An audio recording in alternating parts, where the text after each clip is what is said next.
Ok. Donc je vous propose qu'on recommence sans tarder parce que nous avons déjà tardé.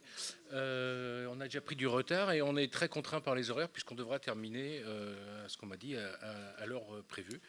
Donc on va attaquer tout de suite cette deuxième plénière consacrée au thème Agir avant la rupture, comment intervenir face au risque de décrochage scolaire. Donc là, on commence à traiter des questions d'intervention sur le décrochage. Et on va commencer par un panorama européen du décrochage scolaire qui va nous être présenté par Laure Van Preich, excusez-moi pour la prononciation, à qui je cède tout de suite la parole. Ok, merci. Welcome. Bien, merci beaucoup de m'avoir invité. C'est un honneur pour moi. Je suis Laure Van Praag de l'Université de Anvers et aujourd'hui, je vais vous présenter les résultats d'un travail effectué par une équipe entière. Il s'agit d'un projet qui va terminer au mois de janvier. Je vous invite tous à une conférence finale du 22 au 24 janvier l'année prochaine à Anvers. Et ce projet a été financé par la Commission européenne et nous avons 10 universités qui ont participé dans ce projet et nous avons recueilli les données d'uniquement 7 des 10 pays. Le but de ce projet, c'est d'avoir une meilleure compréhension des processus qui mènent à un décrochage précoce. Et en même temps, nous nous sommes focalisés sur une évaluation interne. Nous avons considéré des mesures de prévention, de compensation dans les 7 pays étudiés, les 7 pays qui ont essayé de répondre à cette question d'échec scolaire précoce. Et j'aimerais me focaliser sur les mesures de prévention et d'intervention. Nous avons fait cela dans nous avons donc 48 mesures en Hollande, en Espagne, au Portugal, au Royaume-Uni et le Suède, entre autres.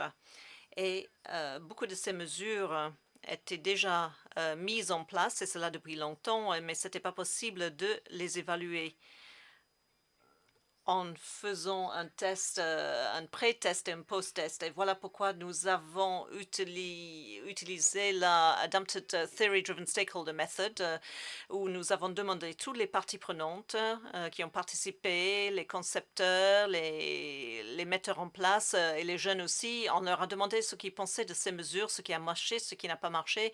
Et nous avons fait cela de façon structurée. On leur a posé des questions quant au périmètre, si les mesures étaient concrètes et les raisons de leur participation, cette sensation d'appartenance. Et en fin de compte, on a déjà posé des questions sur les résultats, l'efficacité et le soutien qui a été fourni. On a essayé de voir si les différentes réponses étaient réconciliées et alignées. Donc, en total, nous avons effectué 106 entretiens. Nous avons donc effectué des discussions dans tous les pays et étant donné que beaucoup de ces mesures existent dans des pays, mais à des niveaux différents,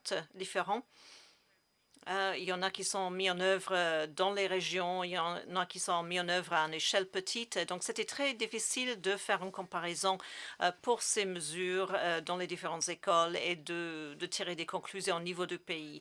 Nous avons donc essayé de regarder les différences et similitudes entre les mesures pour avoir une idée de ce qui marche, quelles sont les difficultés par rapport aux parties prenantes. Donc, on donne toujours le point de vue du parti prenant. Parfois, ils sont contents avec les mesures prises, parfois non. Afin de comprendre, afin de comparer les différentes mesures mises en place, on a essayé de les regrouper.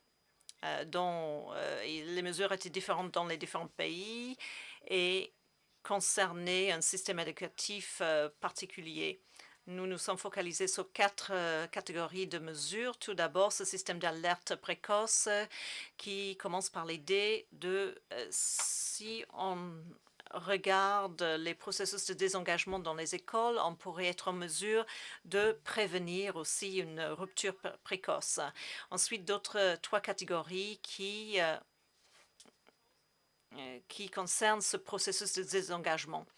Le premier groupe concerne les mesures pour un soutien académique, le tutorat, les besoins, un apprentissage spécialisé, des parcours flexibles et aussi donc un soutien spécialisé.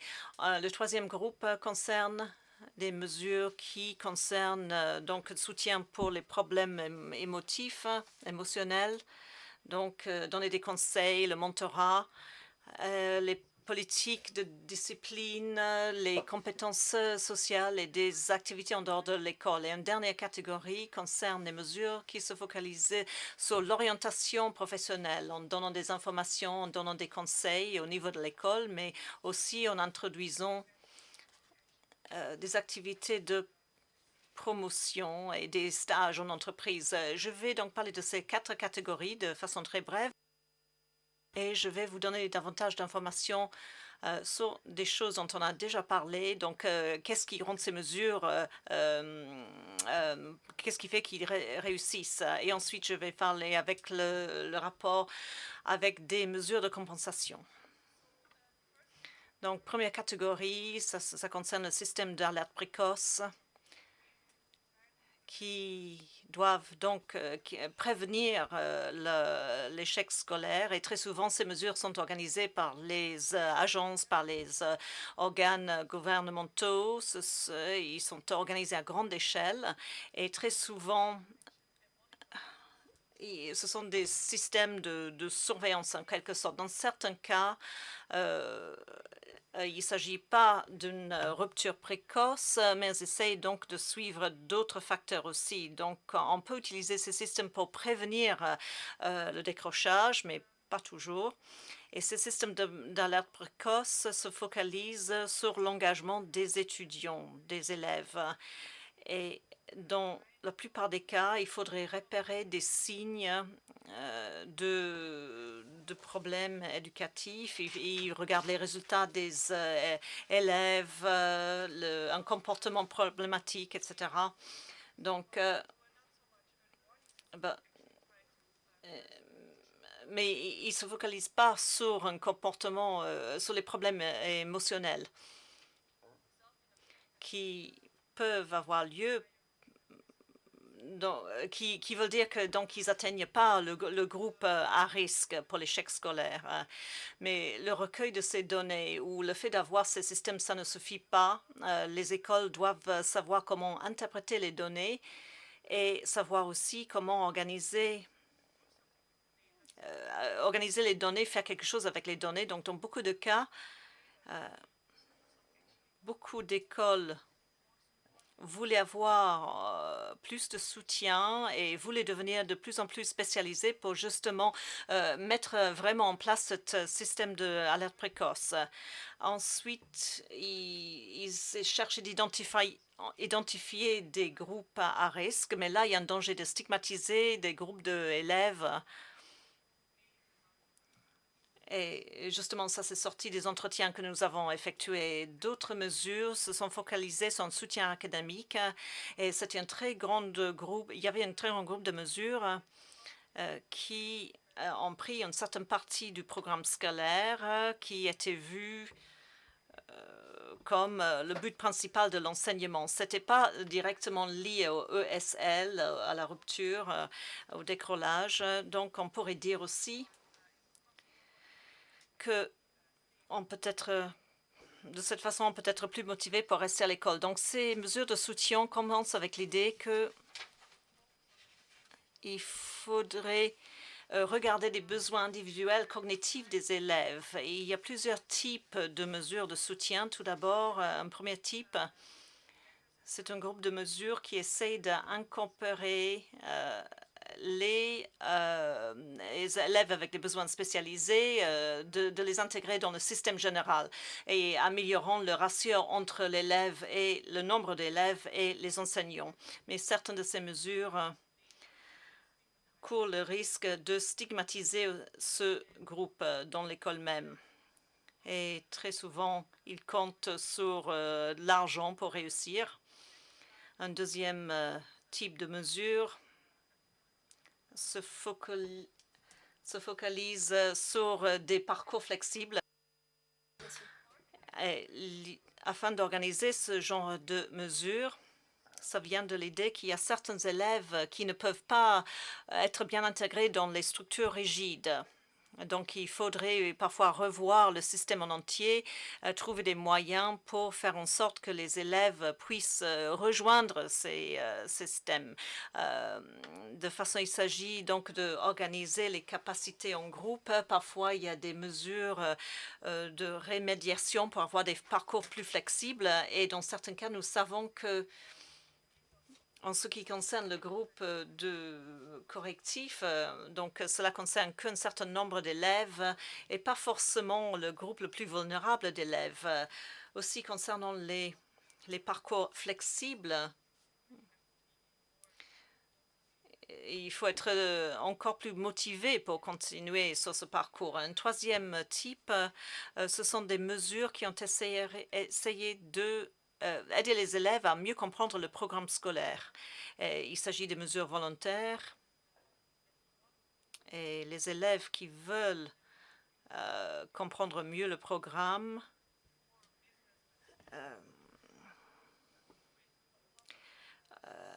ont besoin de ce soutien en plus des autres activités scolaires. Donc, cela demande beaucoup d'efforts et ces mesures comptent aussi sur les personnes qui travaillent dans les écoles.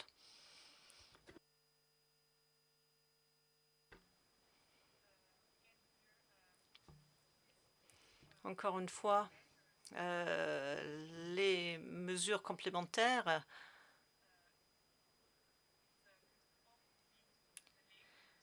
bien, ça peut donc coller en une sorte d'étiquette comme quoi ces élèves ont besoin d'un soutien supplémentaire. Maintenant, les mesures de soutien pour les problèmes émotionnels, j'ai écouté des discussions très intéressantes. On a vraiment besoin de mesures de soutien, mais les mesures qui sont déjà en place, très souvent, sont une approche réactif qu'on utilise lorsque les élèves n'ont pas le comportement adapté. Par exemple, lorsque les élèves ne fréquentent pas régulièrement en école, alors dans ce cas-là, on va mettre en place ces mesures. Donc, des mesures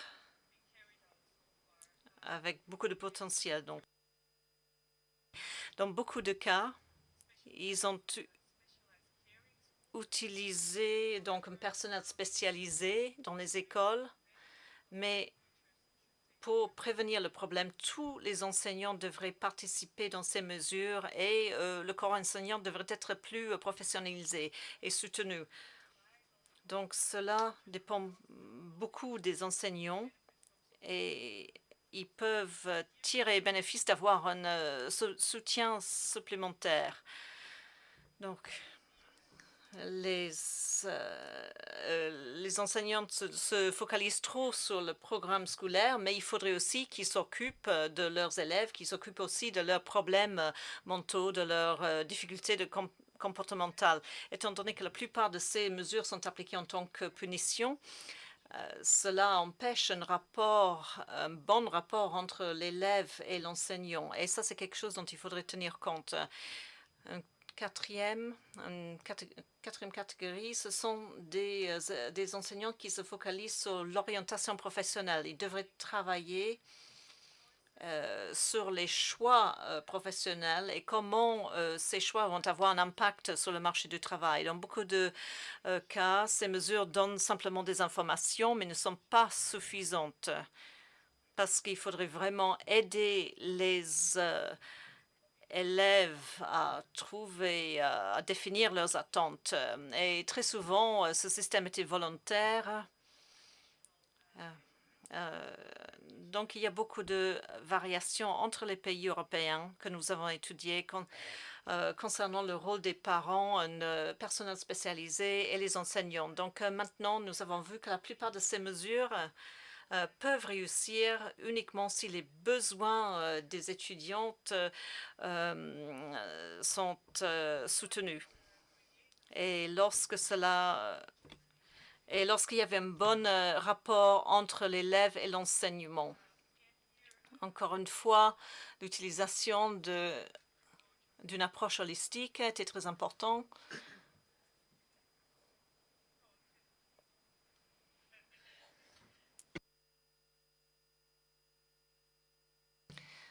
Voilà, ces mesures de prévention d'intervention sont très intéressantes, mais il faudrait les évaluer avec tout le paysage éducatif. C'est la même chose pour les mesures de compensation qui très souvent étaient bien reçues de façon très positive par les parties prenantes impliquées, mais les mesures sont moins respectées par la société. La qualification, c'était pas très clair souvent à quoi ça faisait référence et il y a une différence entre les pays. Et en ce qui concerne l'éducation secondaire, on pourrait donc tirer des leçons de ces mesures compensatoires, vraiment se focaliser sur l'élève et utiliser donc un corps enseignant très diversifié. Et ça pourrait être très intéressant parce que les mesures de compensation ne peuvent pas compenser l'échec de beaucoup d'élèves. Donc, on ne peut pas tout changer, mais les deux types de mesures sont très utiles. Et je crois que c'était plus ou moins tout. Merci. Merci beaucoup. Alors, pendant que notre collègue Madalena Colombo s'installe, juste un petit mot pour vous dire qu'on va donc... là, on vient d'avoir un travail comparatif à l'échelle de l'Europe qui plaide encore une fois pour aller un peu plus en profondeur dans des exemples nationaux et peut-être s'inspirer de l'approche sociétale qu'avait développé le laboratoire d'économie et de sociologie du travail. Oups. Normalement. Non. Ouais, alors c'est lequel, hein, du coup? Plénière 2. Ah, ok.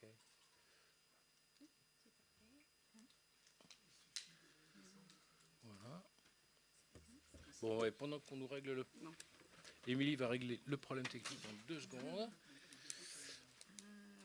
Voilà, juste, j'en profite parce que j'ai été extrêmement malpoli. Je ne me suis pas présenté à vous. Mon nom est Thierry Berthet. Je suis chercheur au CNRS, au laboratoire d'économie et de sociologie du travail.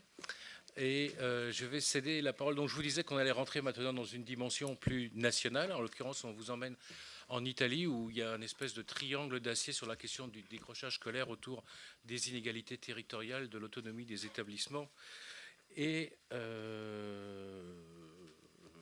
des questions migratoires qui ont structuré durablement l'agenda en Italie. Donc je passe tout de suite la parole à la professeure Maddalena Colombo de l'Université catholique du Sacré-Cœur de Milan. Good evening to everybody.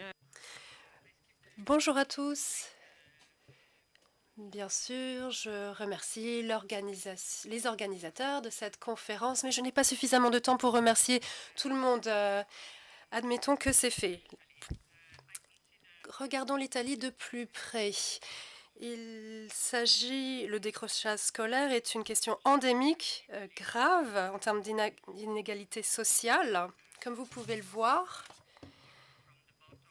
l'Italie obtient des résultats très faibles à l'échelle européenne en termes de décrochage scolaire, même si récemment nous avons atteint notre objectif national de 16% pour les décrocheurs. Nous sommes encore loin de l'objectif de l'Union européenne à l'horizon 2020.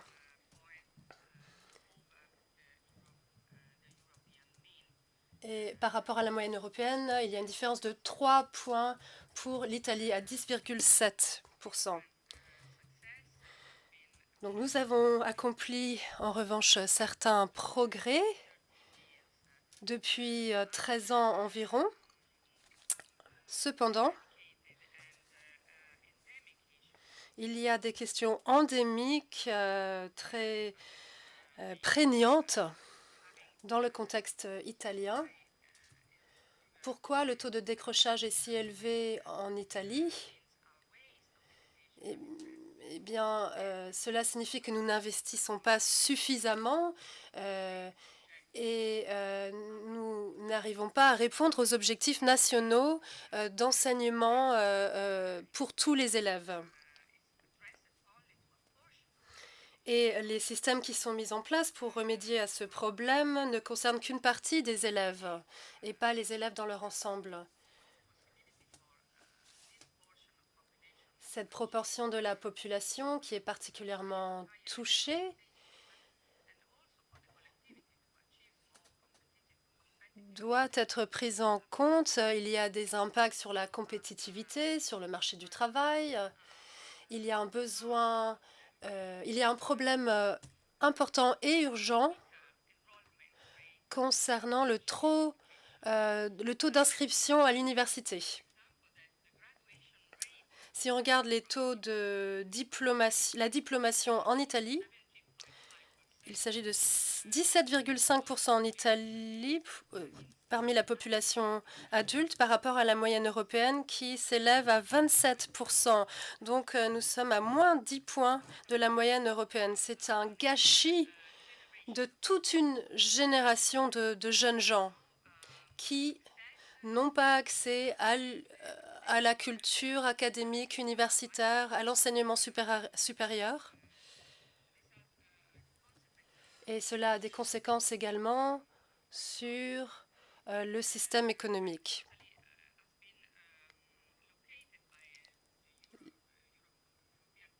La Commission européenne considère l'Italie comme un des pays où la baisse du taux de décrochage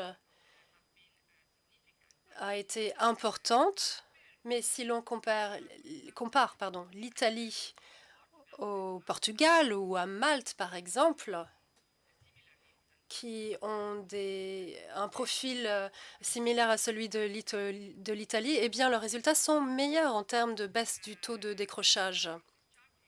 Si on regarde sur ce graphique, si on regarde l'Italie ici, sur mon curseur, nous obtenions des résultats satisfaisants par rapport au taux précédent, mais il y a encore beaucoup d'axes de progrès. L'Italie est un cas singulier. De nombreuses recherches ont été menées au cours des dernières décennies. Depuis l'an 2000, la baisse du décrochage a été une priorité du ministère de l'Éducation en Italie, mais les financements n'ont pas suivi.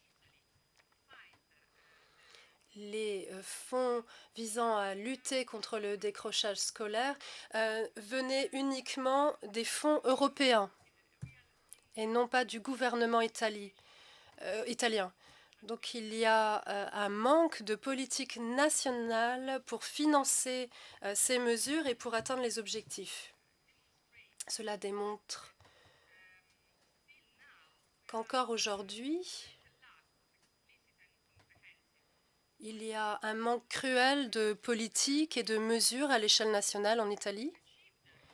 Nous avons atteint de bons résultats, certes, mais nous ne savons pas ce qui a fonctionné pendant cette période d'amélioration. Comme vous le savez sans doute, on peut classer les différentes réponses et stratégies en 3 niveaux, au moins 3 niveaux. Ce sont les 3 niveaux principaux. Ce sont des stratégies de prévention prises à l'échelle nationale ou régionale.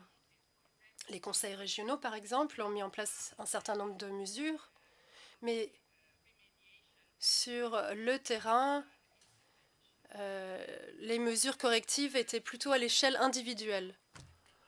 L'Italie a fourni de nombreux efforts pour travailler au niveau 2 et 3.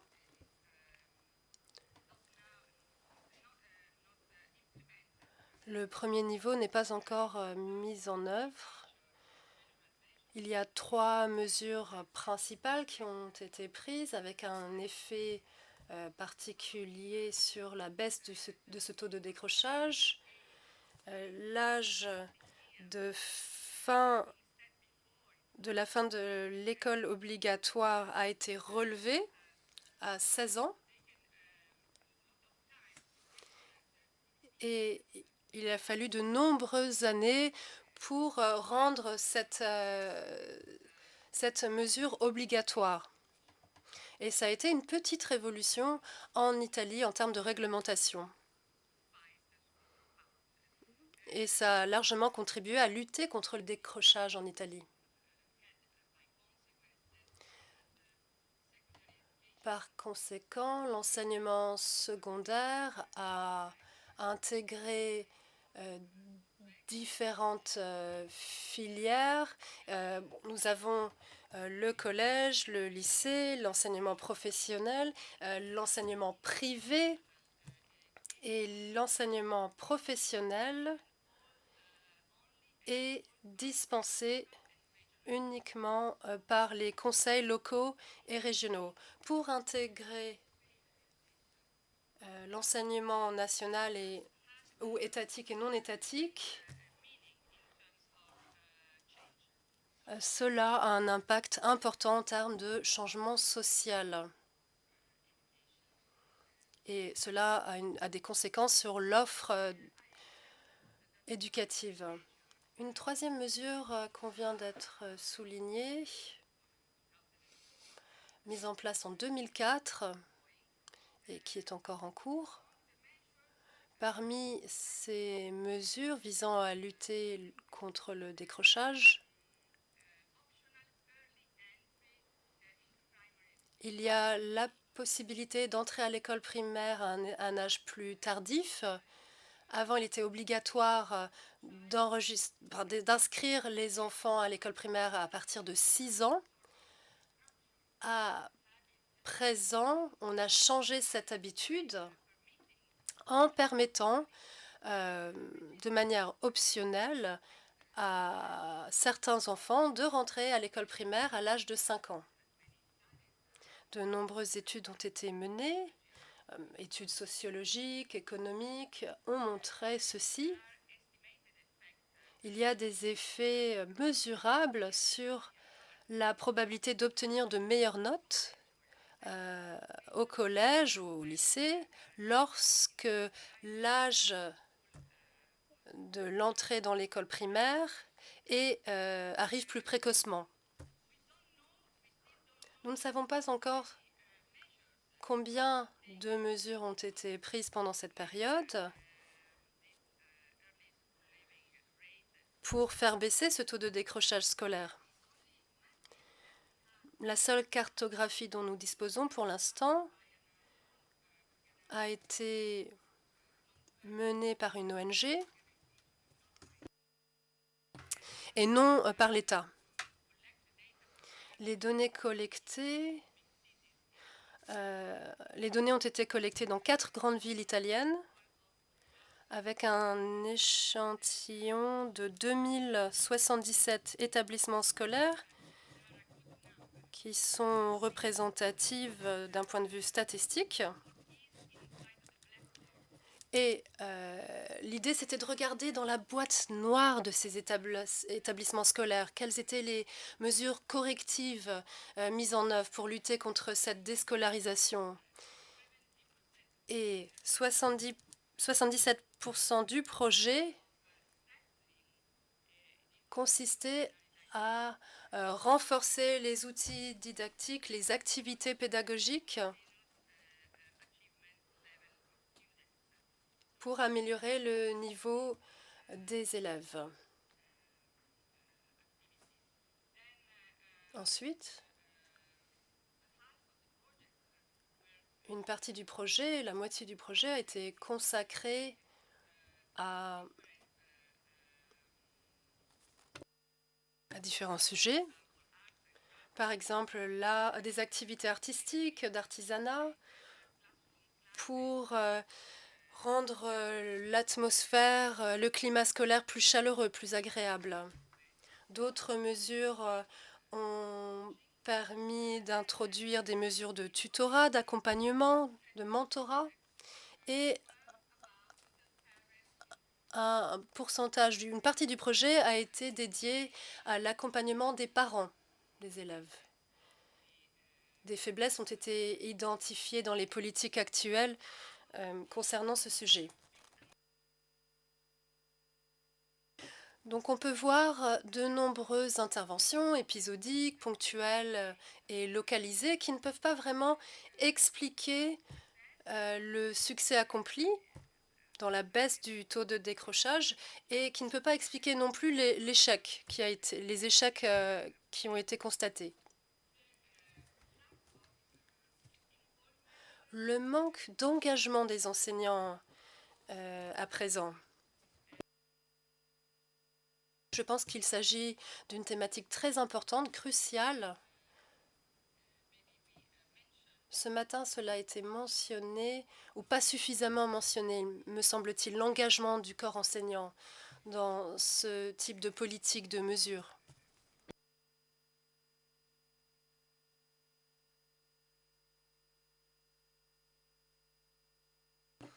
Alors pourquoi l'engagement des enseignants est important ?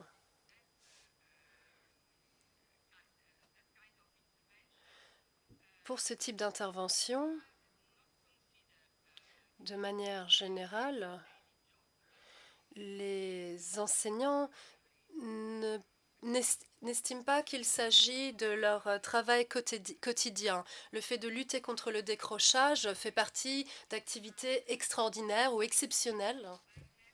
Et il y a un manque de sensibilisation, sur ce sujet. Les enseignants ne se rendent pas compte, ne sont pas suffisamment conscients de la gravité de ce problème du décrochage.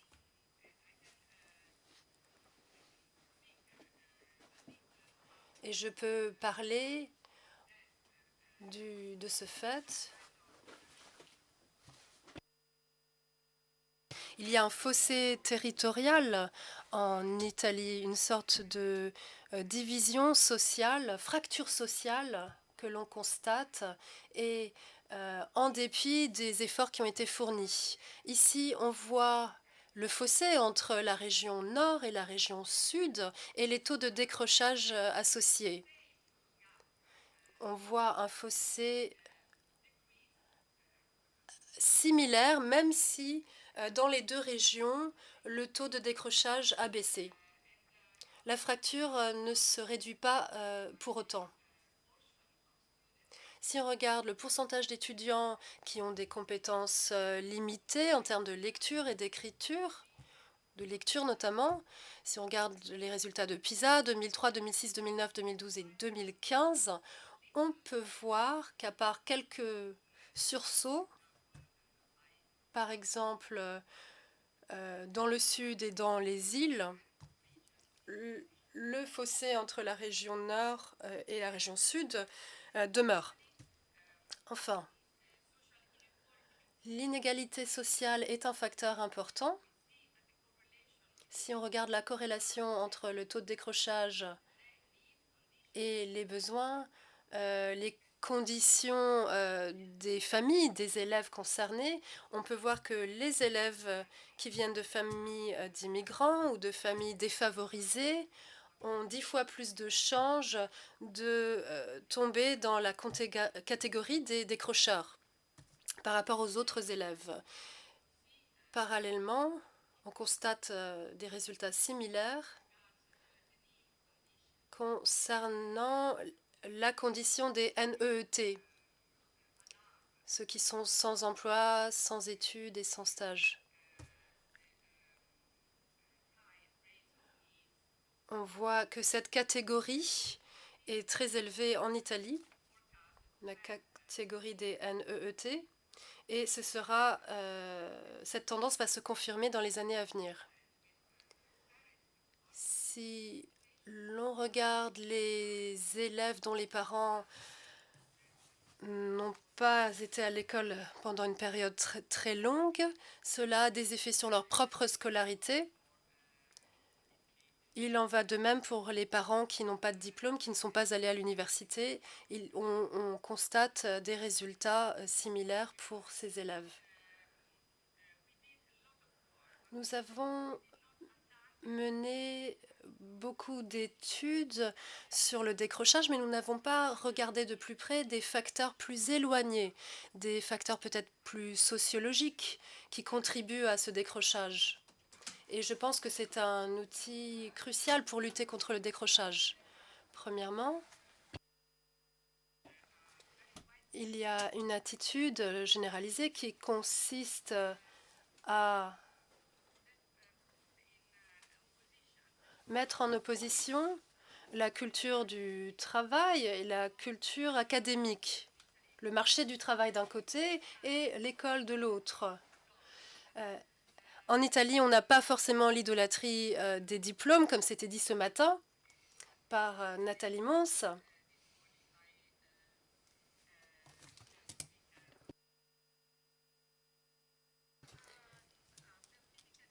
Parce que obtenir un diplôme en Italie n'est pas forcément vu comme quelque chose, comme une aspiration dans la vie pour les Italiens. C'est peut-être un facteur qui pousse aux prophéties auto-réalisatrices. Les élèves se disent « je ne vais pas travailler davantage parce que de toute façon, à quoi ça sert d'avoir un diplôme ?»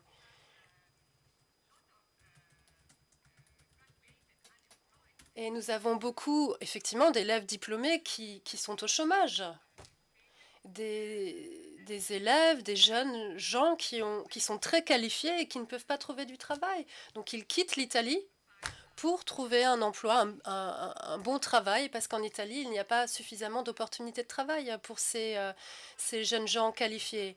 Et il faut aussi mentionner ceci, il faut ouvrir la boîte noire de l'enseignement et de l'apprentissage et de la relation entre ces deux notions. Et ce qui sous-tend cette articulation, les enseignants, pas tous évidemment, mais une majeure partie des enseignants, n'est pas en mesure de répondre aux besoins des élèves qui ont des résultats moins bons. Ils ne savent pas interpréter les signaux faibles, ils ne savent pas identifier des problèmes émotionnels. Ils ne comprennent pas tous ces facteurs qui sont à l'œuvre, qui sont sous-jacents. Ils ne savent pas détecter en amont ces situations qui vont conduire au décrochage. Et donc, ils ne reconnaissent pas quel est leur...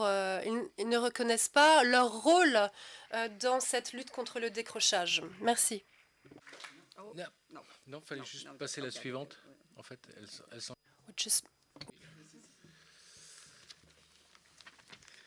On va céder la parole tout de suite à Francisca Lao, qui va nous présenter, si j'arrive à remettre en route, non ça c'était là, pardon.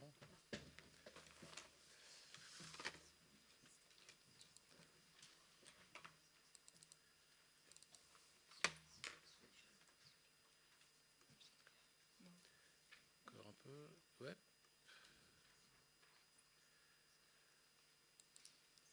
C'est ça? Non, encore. Voilà.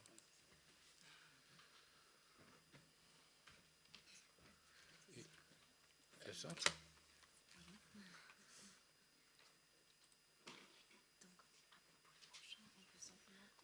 Voilà.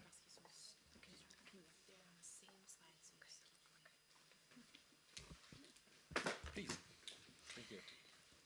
Yeah, good afternoon, ladies and gentlemen. Bonjour à tous, mesdames et messieurs. Ce n'est pas facile de parler après le déjeuner. J'aimerais commencer par des remerciements, vous remercier de m'avoir invité. C'est un plaisir d'être ici parmi vous. J'aimerais également... ce qui est intéressant, c'est de connaître les différentes expériences qui ont été menées. Et aujourd'hui, je vais vous parler de l'Allemagne. Je vais vous parler des différents rôles et perspectives en Allemagne. Il y a 3 mots importants cet après-midi: systémique, holistique et différencié. Il s'agit de système et c'est la vision qui a motivé ce que nous avons mis en place en Allemagne pour lutter contre le décrochage. C'est ce que je vais vous présenter cet après-midi. Ma présentation se divise en 4 volets. Je vais vous donner un petit peu de contexte, vous expliquer le domaine dans lequel nous travaillons. Je vais également vous montrer les objectifs, les structures de notre programme. Je vais vous montrer quelques résultats depuis que ce processus a été mis en œuvre il y a déjà 10 ans. Et enfin, je vais tirer quelques conclusions et parler de ce que nous avons tiré de ces enseignements. En Allemagne, il y a différents systèmes éducatifs. C'est clairement décentralisé en termes de responsabilité. Il y a des autorités régionales ou fédérales. Il y a 16 États fédéraux. Et ce programme, Schuler Volkssession, qui consiste à garantir à tous les enfants le même accès à un enseignement primaire et secondaire de qualité, eh bien, nous avons réalisé que en Saxe-Anhalt, c'est-à-dire au centre-est de l'Allemagne, à plus de 100 km de Berlin, il fallait également prendre à corps ce problème. En Saxe-Anhalt, il y avait un taux de décrochage très élevé, au-delà de 13%. Et disons que nous sommes les mauvais élèves à l'échelle nationale. Mes collègues n'aiment pas parler de structure, de faiblesse structurelle, mais c'est effectivement ce qui se passe en Saxe-Anhalt. Et effectivement, en Saxe-Anhalt, le problème est plus important. Quelques aspects démographiques rapidement qui influencent le contexte. Il s'agit d'un État fédéral où il y a des rituels, des changements structurels ont été mis en place. C'est une zone très rurale.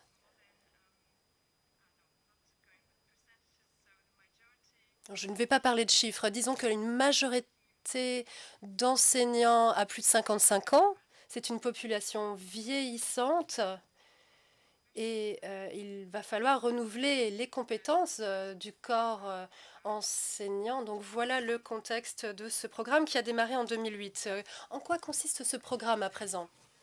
Comme je l'ai dit, il y a 2 périodes de financement de ce programme. La plupart des financements viennent du Fonds social européen.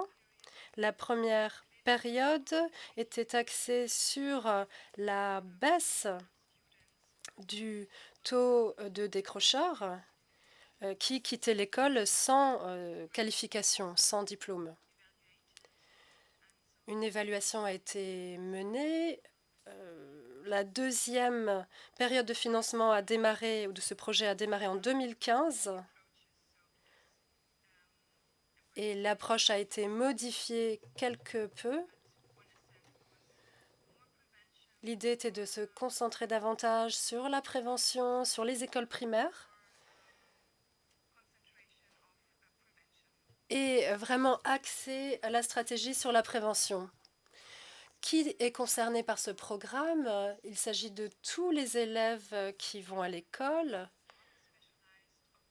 des écoles non spécialisées de tous les niveaux. Et la difficulté est la conciliation entre services sociaux et système éducatif.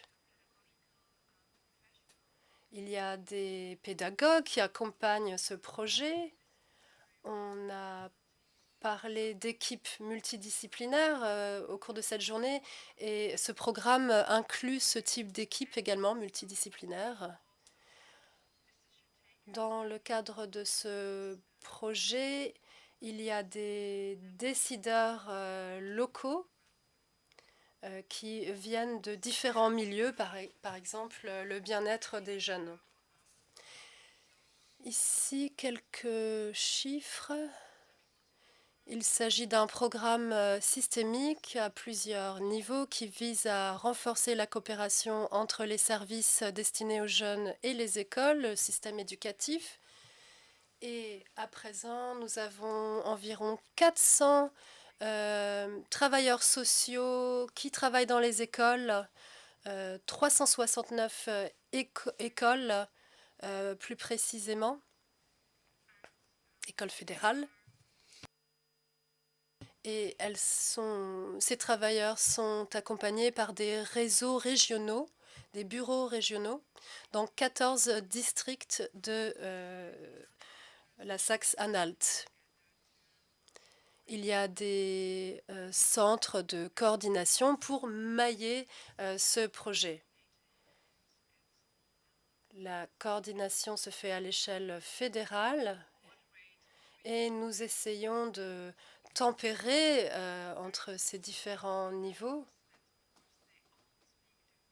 Évidemment, il y a différentes langues qui sont parlées et pour coopérer entre les travailleurs sociaux et les écoles, cela signifie qu'il faut prendre en compte différentes perspectives quant aux langues, différentes compréhensions.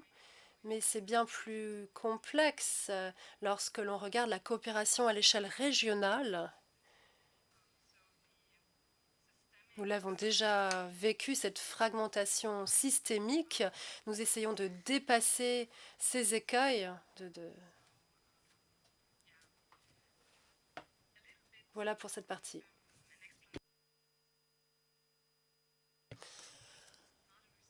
Je ne suis pas une chercheuse ou une scientifique, je viens du terrain, mais ce projet a été développé d'un point de vue scientifique et il est évalué depuis le départ par le professeur un professeur qui nous vient de l'université d'Oldenburg, Karl von Ossietzky. Et cette évaluation a contribué au développement de ce projet sur la durée.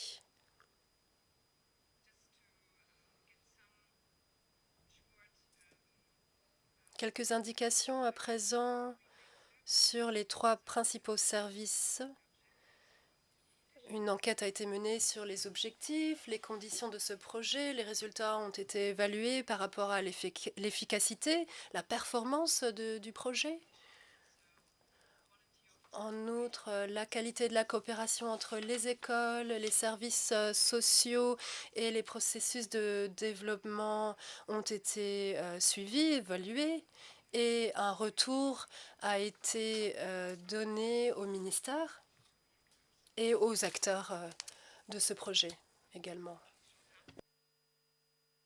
Rapidement, combien de temps? J'ai 7 minutes, parfait.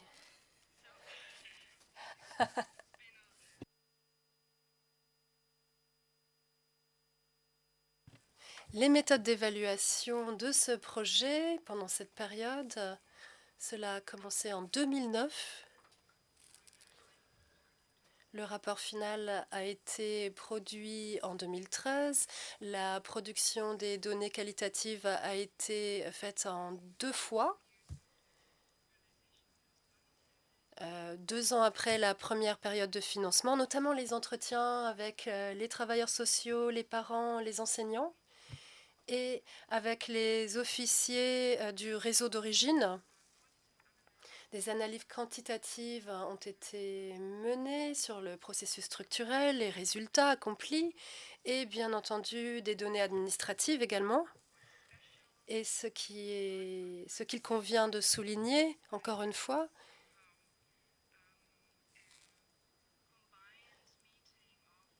c'est le fait de réunir des gens du terrain, des gens des communes, de l'État fédéral et des scientifiques aussi, quelque chose qui ressemble à ce que vous essayez de concevoir ici. Et cela a été très bénéfique parce qu'on a pu mettre en synergie toutes ces différentes perspectives. Regardons les résultats à présent. Ici, il y a un graphique assez parlant. La première période de financement, l'accent a été mis sur le fait de réduire le nombre d'élèves qui quittaient l'école sans diplôme, sans qualification. Et si on regarde les écoles qui n'ont pas été concernées, on voit clairement que ce programme a fonctionné.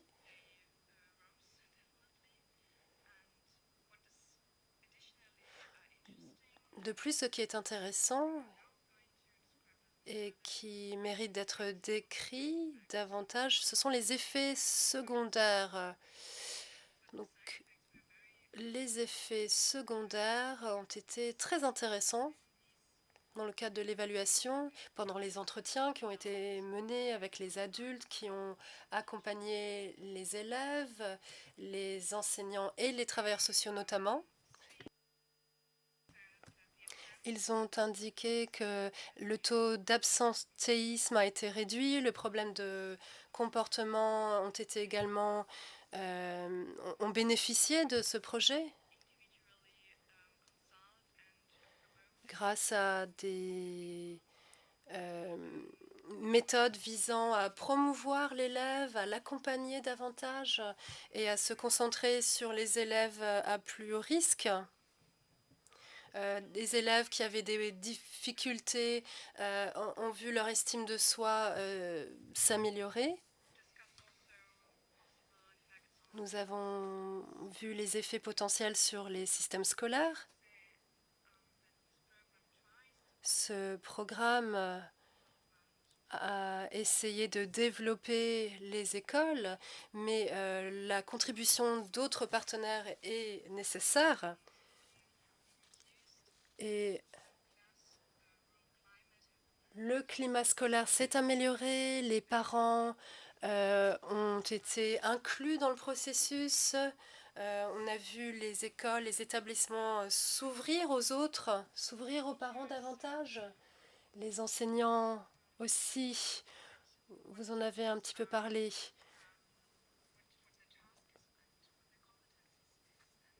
Les enseignants se sont posés des questions sur leur rôle. Nous avons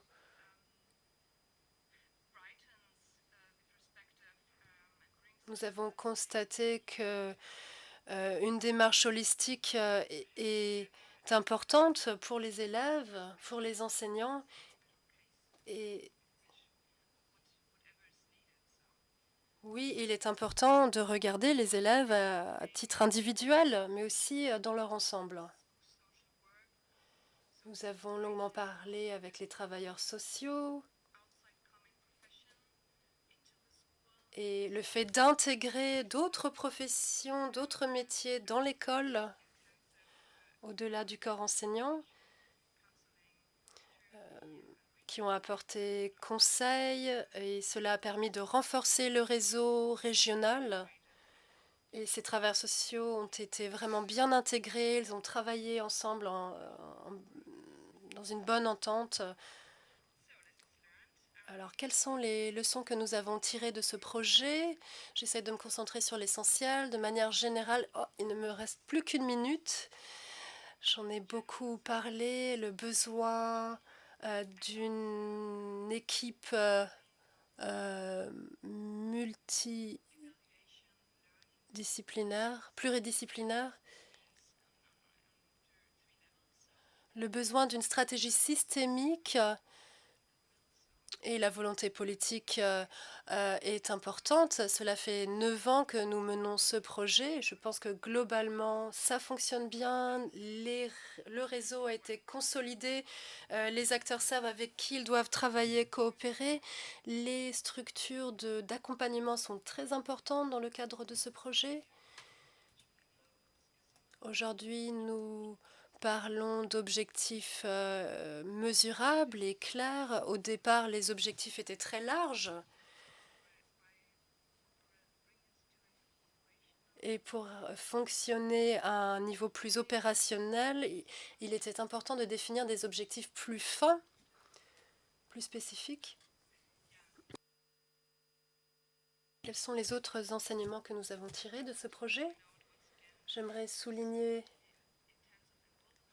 l'implication, l'engagement important des enfants, des parents, des communautés. C'est très important. Et aussi de rassembler les acteurs clés et de parler la même langue, tous ensemble, pour traiter ce sujet très complexe. Merci beaucoup de votre attention. Je n'ai pas le temps de continuer, malheureusement.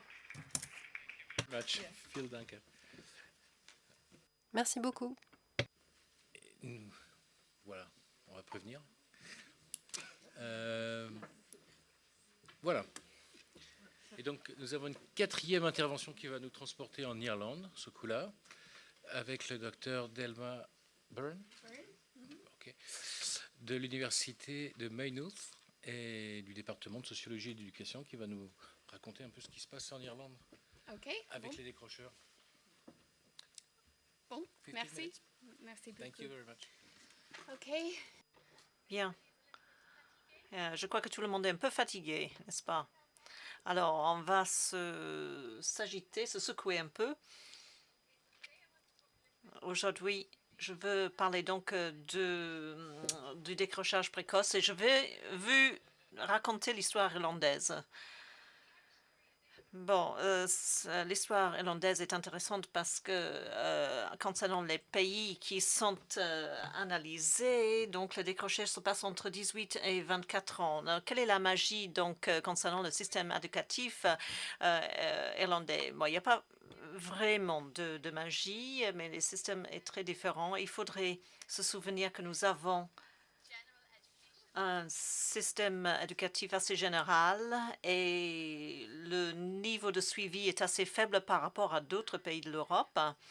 Et je crois qu'il y a toujours été donc une grande sensibilisation à ce problème de décrochage précoce. Donc, peu importe si cela a été soutenu par des politiques, il y a eu beaucoup de personnes qui ont toujours œuvré pour justement réduire le nombre de décrocheurs. Mais il y a bien sûr beaucoup de défis. Ce que je voulais faire, c'est de parler des tendances macro concernant le contexte national, de vous raconter ce qui se passait au cours de cette période de 30 ans, identifier les instruments politiques clés qui sont adoptés actuellement par l'Irlande et qui concernent donc le regroupement des ressources et d'essayer de remédier à ce problème de décrochage au niveau national. Ensuite, présenter des recherches concernant donc les nuances derrière ces tendances macro et essayer de comprendre la variation entre les écoles. Et ensuite, je vais vous parler un peu des politiques futures. Comme je vous ai dit, l'Irlande a le plus faible taux de décrochage entre les jeunes de 18 et 24 ans parmi les pays qui sont analysés. Et il existe des plans pour justement réduire encore plus ce taux. Mais peu importe le taux actuel de décrocheurs, les caractéristiques des personnes qui sont plus aptes à quitter l'école précocement restent inchangées. Je vous changez donc ce graphique. Voilà la tendance à partir de l'année 80 jusqu'à 2006. Et ici, nous avons donc la ligne des jeunes qui ont quitté l'école sans des diplômes. Donc, nous avons vu une augmentation de cette tendance. Voilà le pourcentage de jeunes qui ont quitté l'école, mais qui ont complété le niveau obligatoire. Et vous voyez donc une augmentation du nombre de jeunes qui complètent l'enseignement secondaire. Donc, voilà la tendance générale. Mais malgré cette situation, donc la relativité reste inchangée.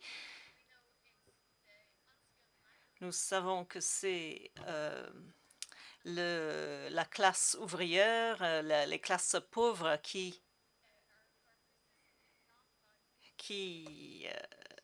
ne vont très probablement pas compléter la scolarité obligatoire. Donc, peu importe le taux de décrochage précoce, ce facteur est très important parce qu'il s'agit donc de l'inégalité sociale. C'est une opportunité de mettre en place une mobilité sociale. Voilà, ça c'était des données de recherche qui malheureusement, le gouvernement a cessé de financer ces recherches une fois que nous étions en récession. Donc, on avait donc une enquête formidable pendant 30 ans, mais malheureusement, cela a été coupé dans le contexte de l'austérité en Irlande.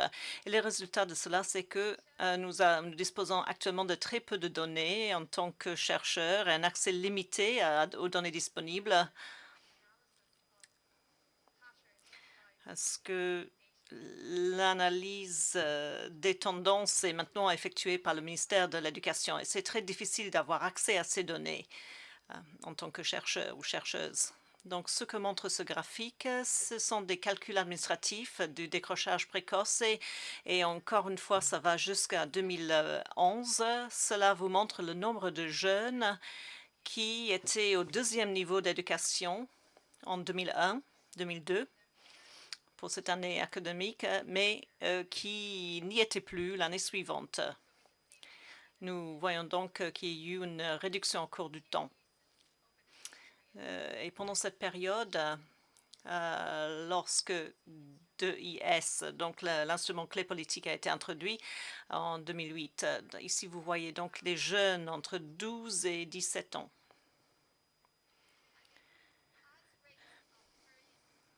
Alors, au fur et à mesure qu'il y a eu cette réduction de décrochage, il ne faudrait pas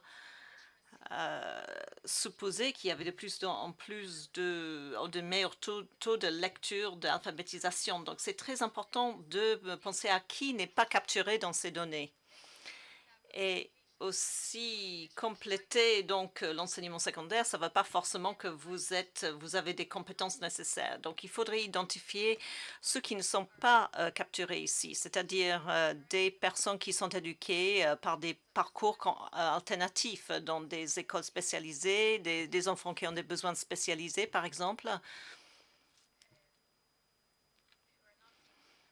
qui ne peuvent pas suivre le parcours normal.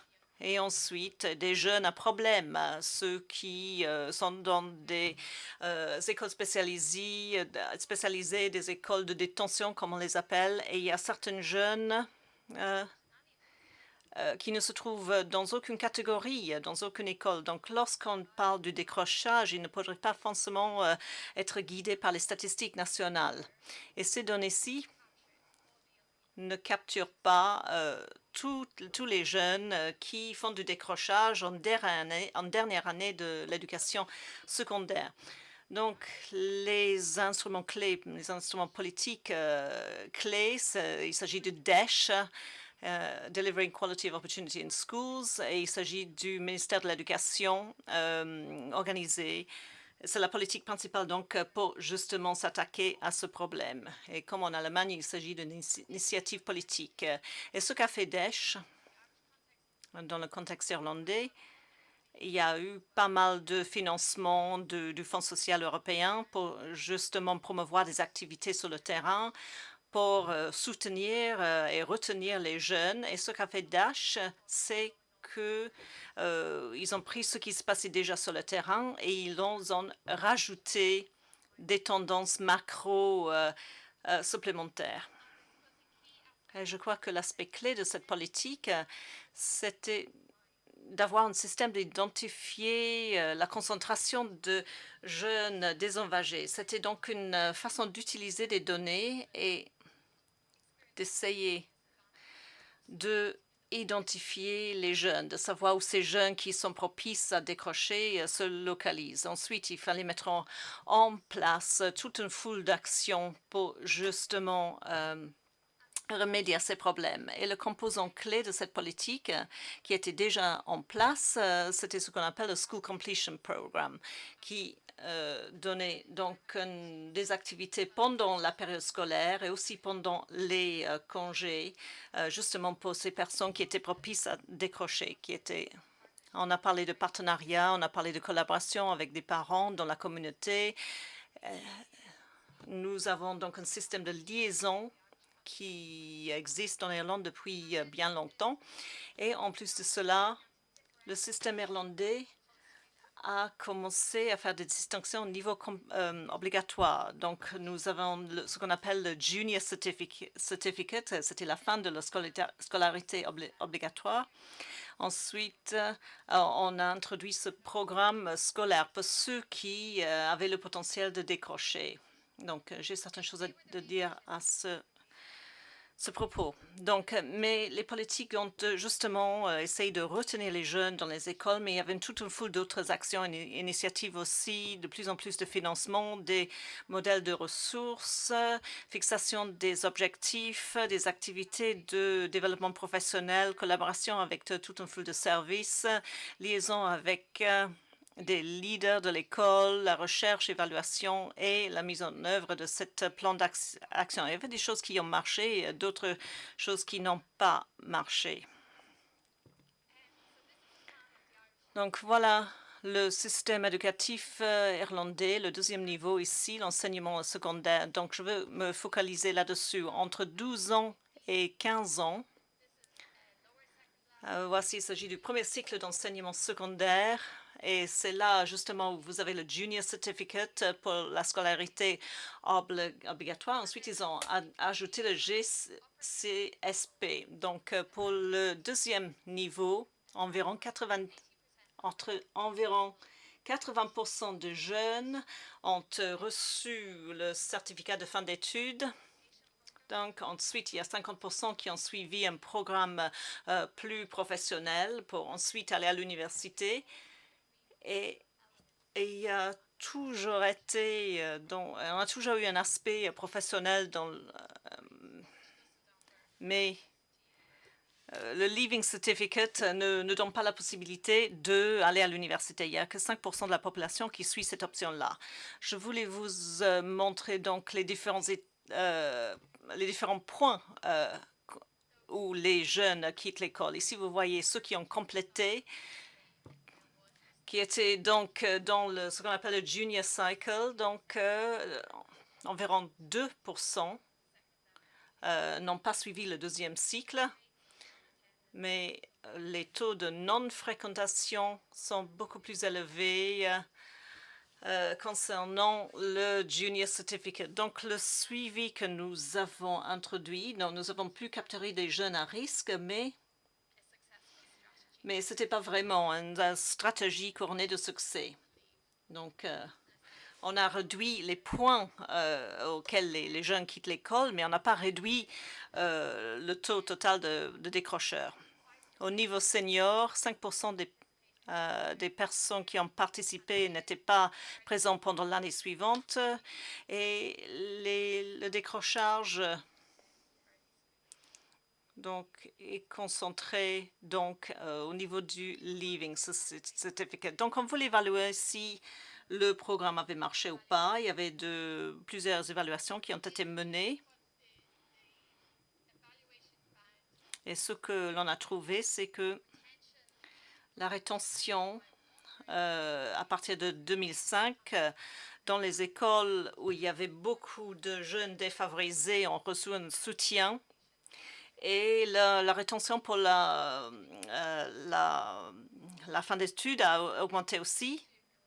Alors, lorsqu'on parle du deuxième niveau, c'est-à-dire donc lorsqu'on passe le Leaving Certificate Exam, vous voyez qu'il y avait beaucoup plus de changements à ce niveau-là. Mais encore une fois, ce processus avait lieu pendant une période plus longue et la différence entre le DESH et le non-DESH se comble. Il y a eu un grand changement à ce niveau-là. Il y a aussi eu des progrès en ce qui concerne donc l'anglais, les mathématiques. Donc, mais il existe encore un fossé à ce niveau-là. c'est important de montrer que Daesh, cet instrument politique, n'a pas réussi à 100%. Nous avons augmenté la rétention, mais c'était probablement dû à des politiques qui étaient menées antérieurement. Il y a aussi des circonstances économiques, la chute du marché de l'emploi. Donc, l'éducation devient une sorte d'entrepôt lorsqu'il y a un stress économique dans la situation. Donc, de parler de ce qui se passe dans les écoles, j'ai participé à une étude longitudinale qui a concerné 1000 élèves, 12 écoles. Nous avons suivi ces jeunes au fur et à mesure qu'ils passaient dans le système scolaire jusqu'au point de décrochage et aussi quelques années après cela. Et on a regardé donc les taux de décrochage précoce. On voit qu'il y a une variation entre les écoles. Mais même dans les écoles avec les mêmes nombres d'étudiants, les écoles où il y avait beaucoup d'élèves de la classe ouvrière, il y a pas mal de décrochage. Donc, il n'y a pas simplement la politique nationale qui est importante, et c'est aussi la façon dont l'école s'attaque au problème du décrochage qui est important. On a fait des entretiens de qualité. Pour mesurer cela, les taux étaient élevés. Ceux qui avaient perdu leurs amis entre le premier niveau et le deuxième niveau, lorsqu'il y avait un manque de challenge à l'école primaire, il y avait plus de décrochage, donc des attentes plus faibles. Donc, une interaction entre l'élève et l'enseignant, excusez-moi, qui est négative. Donc, on a déjà parlé de cela ce matin.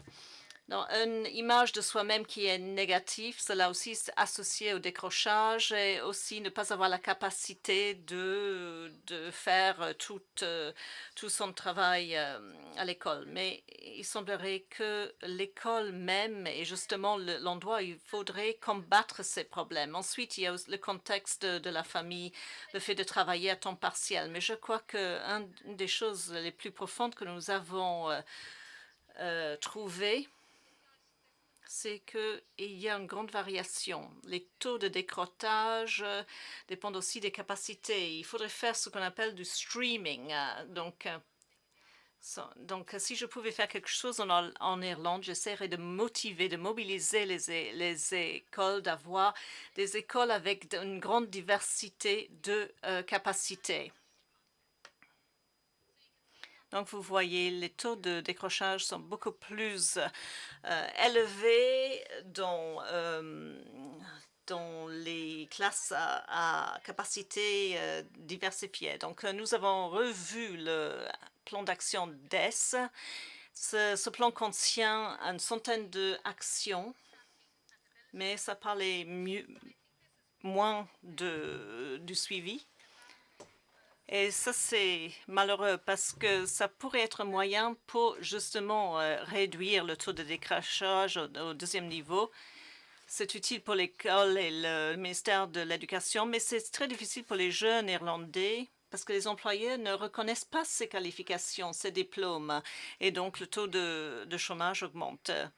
C'est plus difficile pour les jeunes dans le marché du travail. On se focalise beaucoup sur l'écriture, sur les mathématiques. Nous avons maintenant une stratégie pour cela. Les jeunes sont testés de plus en plus tôt. Et donc, il est nécessaire d'avoir toute une foule d'initiatives pédagogiques. Il faudrait que les enseignants soient impliqués dans les ressources à mettre en œuvre. Et je crois qu'il y a aussi un équilibre à atteindre concernant le bien-être de l'élève. Et aussi, il faudrait une culture de soins, de prendre soin des jeunes qui étaient absents dans le système irlandais. Donc, prendre soin de ces jeunes enfants pauvres, défavorisés, parce que parfois, ça peut provoquer plus de dégâts plutôt que de se focaliser sur le fait d'avancer l'écriture et le calcul, les compétences dans ces matières-là. Merci.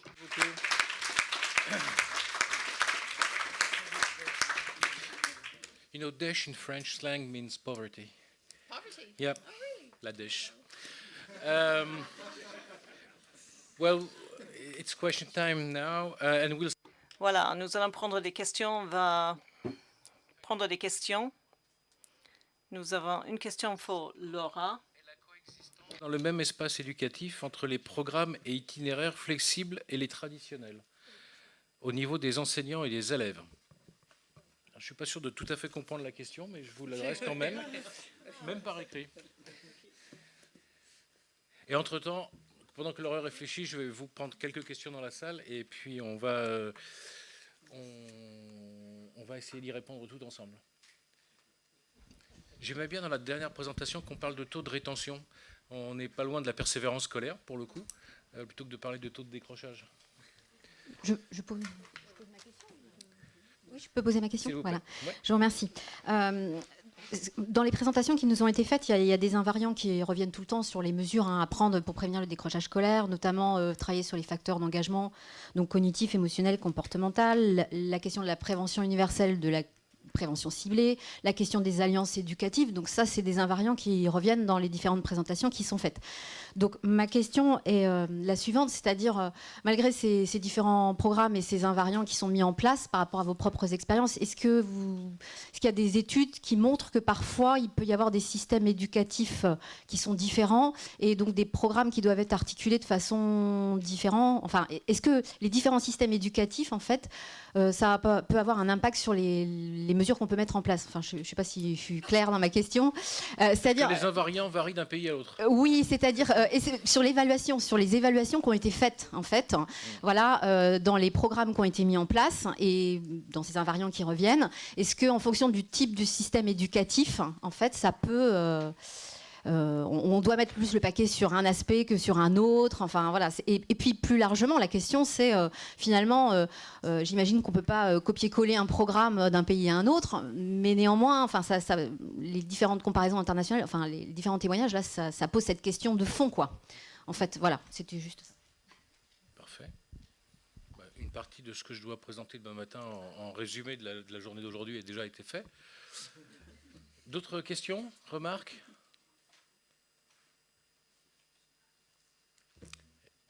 Je vous demanderai de vous présenter. Yves Duterque. De Nantes. Ah oui, pardon. Yves Duterque, Université de Nantes. C'est une question qui s'adresse plutôt à Madame Byrne, mais qui fait un peu écho à la première question qui a été posée. J'ai cru comprendre que vous insistiez sur la nécessité de proposer une offre aux élèves qui soit différente, une offre d'établissement différent, qui pourrait permettre aux uns ou aux autres de trouver quelque chose qui leur corresponde et qui les incite à persévérer. Est-ce que j'ai bien compris? Et si oui, est-ce que vous pourriez préciser un petit peu? Merci. Merci. Jean-Louis Durper, donc inspecteur général honoraire, et je travaille souvent pour le CIEP. Dans les exposés, on n'a entendu qu'une seule fois, si j'ai bien écouté, une référence à un diplôme qui attesterait d'une qualification pour tous. C'est le Junior Certificate en Irlande. Qu'en est-il dans les autres pays qui se sont exprimés? Est-ce qu'on a cette notion que nous, on peut traduire peut-être par le brevet des collèges, le socle, etc. Très bien.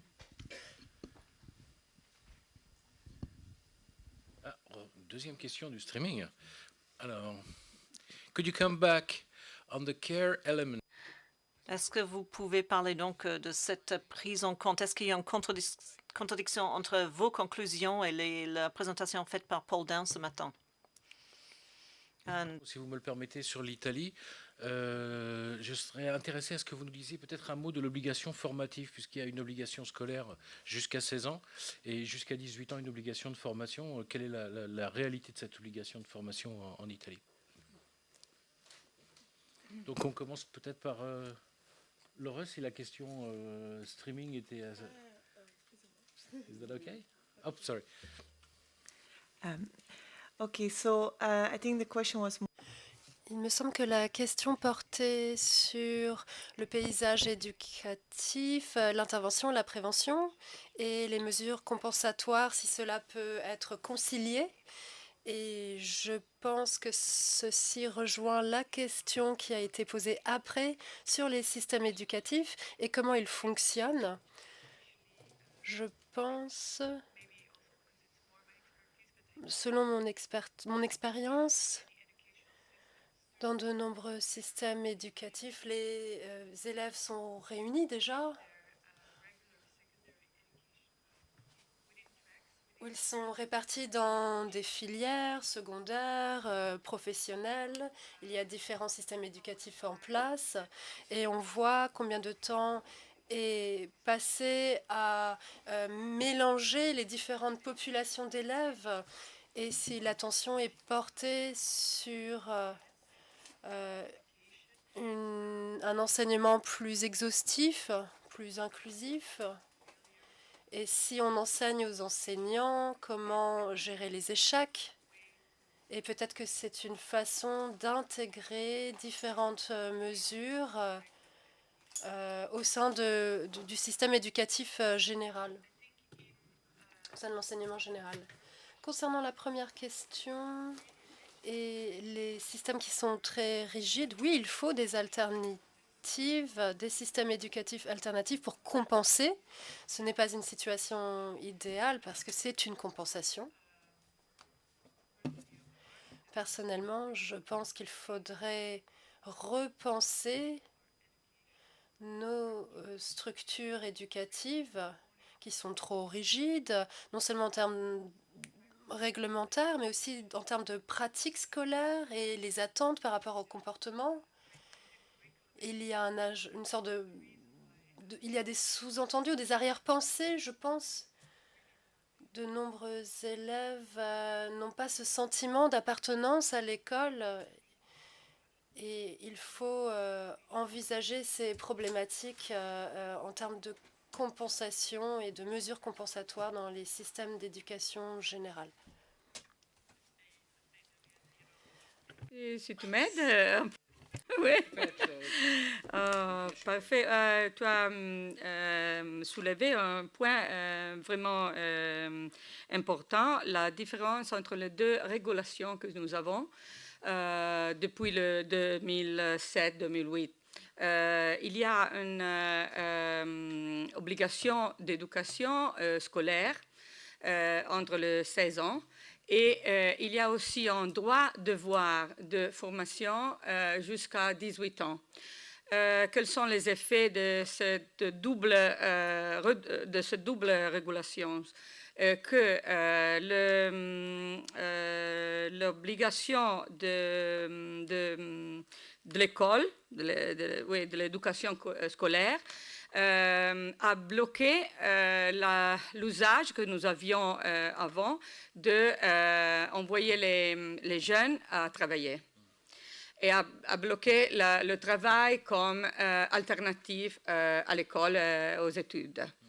Mais l'espace que se forme entre les 16 ans et les 18 ans n'a été bien rempli jusqu'au moment. Et ça peut être une matière d'amélioration pour le futur. Merci beaucoup. Merci beaucoup.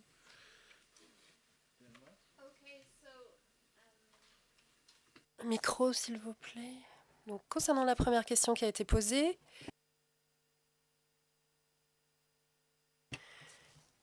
il s'agissait de ce que peuvent faire les écoles pour réduire le taux de décrochage, c'est ça? C'était bien la question?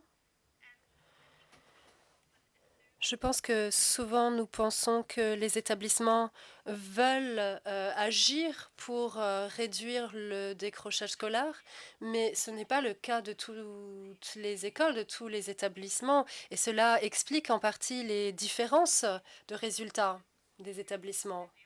Et dans la bibliographie du livre dont j'ai parlé, il y a des bonnes pratiques dans certains établissements, notamment les établissements qui ont réussi à réduire ce taux de décrochage en termes de processus, différentes stratégies pour traiter les problèmes de solitude ou de détresse psychologique des élèves, et parfois des actions plus lourdes. Le fait de créer des environnements plus mixtes, plus variés. Et effectivement, les bons résultats sont notables dans les écoles qui prennent en compte ce problème de décrochage et qui veulent lutter contre ce problème. Ça crée une vraie différence. Il y a des écoles qui ont des programmes différenciés. Le JCSP, notamment en Irlande, a fonctionné. Donc ceci encourage les enseignants et le système éducatif à apporter des solutions avec les pédagogies qui conviennent pour conserver, pour garder ces élèves et regarder le taux de rétention plutôt que le décrochage, effectivement. Et l'idée des soins qui sont apportés ou le programme émotionnel ou social dont on a parlé, eh bien, je pense que la pédagogie et le soin sont deux notions différentes. Les travailleurs sociaux et d'autres accompagnants parlent des jeunes d'une certaine façon et les enseignants regardent d'autres éléments. Et parfois, ces deux mondes ont du mal à communiquer, à dialoguer. Donc effectivement, il faut introduire, comme Paul le disait, ce programme émotionnel fondé sur l'émotion. Et effectivement, certains élèves sont défavorisés, ont besoin de soins. Donc il faut aussi prendre ça en compte. Et c'est ce qui se passe dans le contexte irlandais. On utilise les établissements pour apporter, pour s'occuper des enfants, au-delà de l'enseignement qui est dispensé, d'apporter des soins spécifiques. Est-ce que vous souhaitez ajouter quelque chose à ce sujet? Est-ce que les travailleurs sociaux et les enseignants parlent la même langue? Je pense qu'il n'y a pas vraiment de magie. Il faut travailler dur, fournir beaucoup d'efforts. Et la formation professionnelle est très importante. C'est comme ça qu'on a réussi à réunir des professionnels de différents milieux. Les profils professionnels conviennent d'être identifiés en amont quand on met en place ce type de projet. Quel est le profil professionnel dont on a besoin? Quelle est la cible de ces professions que l'on implique dans ce genre de processus? Donc ça, c'est une partie de la réponse. Deuxièmement, l'idée, c'est de les former ensemble, de les encourager à suivre des formations ensemble, les travailleurs sociaux et les enseignants, et de dédier du temps à la réflexion. Quelles sont les différences en termes d'objectifs de ces deux populations?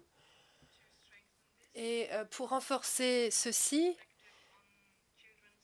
il y a la perspective des besoins des enfants, ça c'est essentiel. Et si ces notions sont éclaircies, il faut aussi regarder l'évaluation, comment tirer parti des bénéfices, des bienfaits de ce genre de projet, d'expérience.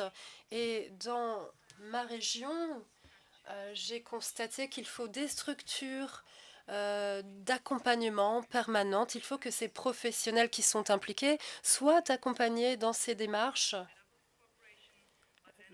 Il faut mettre en place des institutions, des organismes pour les accompagner dans le cadre de ce processus. C'est une démarche, c'est un processus sans fin. Il faut que ces populations soient intégrées dans l'école de manière structurelle et il faut faciliter les échanges à l'école, au sein de l'école et en dehors de l'école sur ces notions.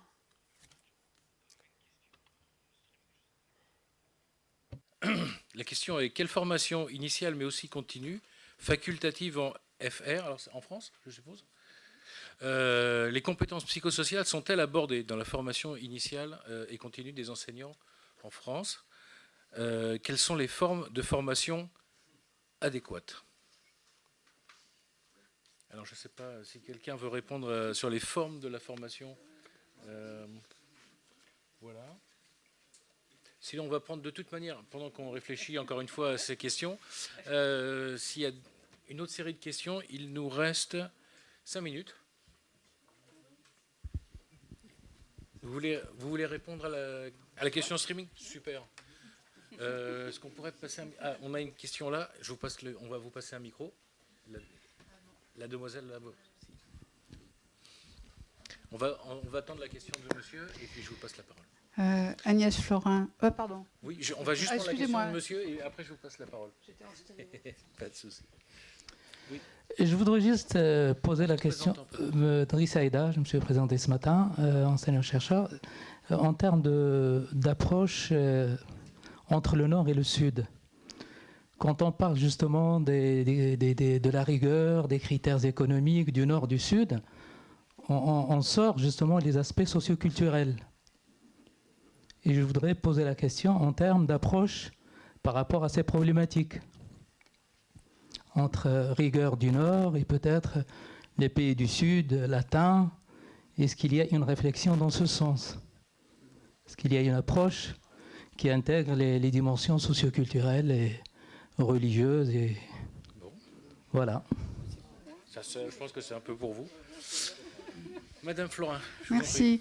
Agnès Florin, professeure de psychologie de l'enfant et de l'éducation à l'Université de Nantes. Oui, je peux répondre à cette question.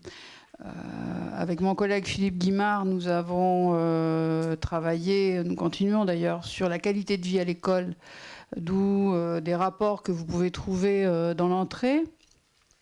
Pour le CNESCO, nous avons eu cette mission. Et on peut dire qu'il s'agit d'un chantier pour l'instant dans la formation des enseignants. C'est laissé à des initiatives locales, c'est même quelquefois externalisé avec des instances régionales d'éducation et de promotion de la santé qui forment des personnels périscolaires ou des enseignants. Il y a aussi des groupes académiques de climat scolaire qui se sont mis en place et qui peuvent contribuer à de la formation continue dans ce domaine. Et il y a des initiatives locales, mais disons que pour l'instant, à ma connaissance, ça n'est pas véritablement inclus comme étant une priorité de la formation à ajouter à bien d'autres. Merci beaucoup. Signora Colombo. Merci pour la question. Non, en synthèse, ma réponse est non. Je pense qu'il n'y a pas aucune socioculturelle question. Le gap territorial s'explique seulement avec le marché du travail et la question économique, socio-économique, pas socio-culturelle, parce qu'il y a beaucoup d'homogénéité culturelle maintenant en Italie entre le nord et le sud. Et on peut voir ça entre les indicateurs sociologiques liés aux conditions de vie des jeunes, les aspirations, le style, les lifestyles. Se sont comparés. Et non, je pense qu'il y a seulement un problème de marché du travail qui amène personne à continuer et à aspirer à étudier. Et pour continuer là-dessus, sur le marché du travail italien, il y a des taux de décrochage élevés aussi dans les régions du centre nord-est, où il y a des petites et moyennes entreprises industrielles qui aspirent, avec beaucoup d'emplois non qualifiés, les jeunes hors du système scolaire. Donc c'est vraiment une variable marché du travail plus qu'une variable ethno-culturelle qui pourrait jouer sur ces problèmes. Merci à tous les quatre pour ces interventions, c'était superbe. Merci d'avoir respecté un timing très précis. Ouais.